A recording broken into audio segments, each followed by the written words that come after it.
শুধু নারায়ণগঞ্জের সমস্যা নয়, মাহমুদ ভাই বিস্তারিত বলেছেন প্রিপেড এই সিস্টেম কি ধরনের ক্ষতি করে।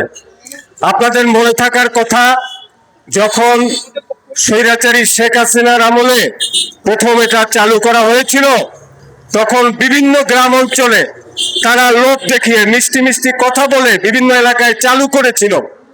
কিছুদিন যেতে না যেতেই সেই সব জায়গায় সাধারণ জনগণ বিক্ষোভ করেছে, পুলিশের সাথে মারামারি করেছে, থানা ঘেরাও করেছে, বিদ্যুৎ অফিস ঘেরাও করেছে। শুধু নারায়ণগঞ্জ নয়, মুন্সিগঞ্জ, মানিকগঞ্জ, যশোর, ফরিদপুর, বাংলাদেশের বিভিন্ন জেলায় বিদ্যুৎ অফিস ঘেরাও হয়েছে, পুলিশের সাথে মারামারি হয়েছে। তখন সরকার বেগতিক দেখে, তখন আইনটা বলবৎ ছিল, কিন্তু বলেছে যে রয়েছে এটা চালু করতে।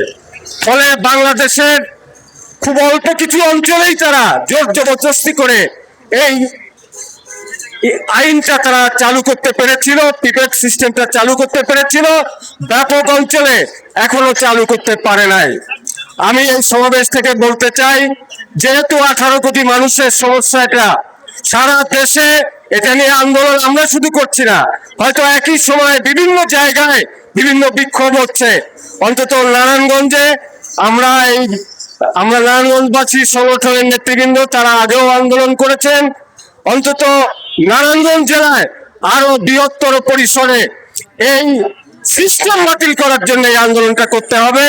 শুধু ওই অফিসাররা যাবে, সেখানে একটা জোরাজুরি হবে, বিষয় এখানেই শেষ নয়। এই সিস্টেমটা, এই সরকার যদি জনবান্ধব সরকার হয়ে থাকে, নির্বাচিত সরকার হয়ে থাকে, তাকে প্রমাণ দিতে হবে ওই শেখ হাসিনার আমলের একটা পাবলিক হয়রানির একটা সিস্টেম, সেই সিস্টেম তারা বাতিল করবে কি করবে না, তা জনবান্ধবের প্রমাণ এই সরকারকে দিতে হবে। অতএব আমরা এই সমাবেশ থেকে এই সিস্টেম প্রত্যাহার করে নেওয়া বর্তমান সরকারের পক্ষ থেকে সেই দাবি জানাচ্ছি। এই সরকার ক্ষমতায় আসার পরে দু একজন মন্ত্রী বলেছিলেন বিদ্যুতের বিল, তারা কেউ বলেছিলেন 2 বছরের মধ্যে বাড়ানো হবে না, কেউ বলেছিলেন 1 বছরের মধ্যে বাড়ানো হবে না। জনগণ কিন্তু তাদের কাছে শুনতে চায়নি। তারা নিজেরা এইসব কথা বলেছিলেন এই কারণে, হয়তোবা তাদের পপুলারিটি নেওয়ার জন্যই তারা বলেছেন, বা যে কোনো কারণেই বলেছেন। তাহলে আপনাদের মুখে বলেছেন 2 বছরের মধ্যে বিদ্যুৎ বিল বাড়ানো হবে না, কেউ বলেছেন 1 বছরের মধ্যে বাড়ানো হবে না। সব ক্ষমতায় বসতে না বসতেই আবার সেই বিদ্যুতের বিল বাড়ানো, এইটা জনগণ কোনো ক্রমেই মেনে নেবে না। সারা দেশে আন্দোলন হচ্ছে বর্ধিত বিদ্যুতের যে বিল তা প্রত্যাহারের জন্য, দল মত নির্বিশেষে সারা দেশের মানুষ এটা আন্দোলন করছে। আমরাও এখানে এই বর্ধিত বিদ্যুতের মূল্য প্রত্যাহারের দাবি জানাচ্ছি।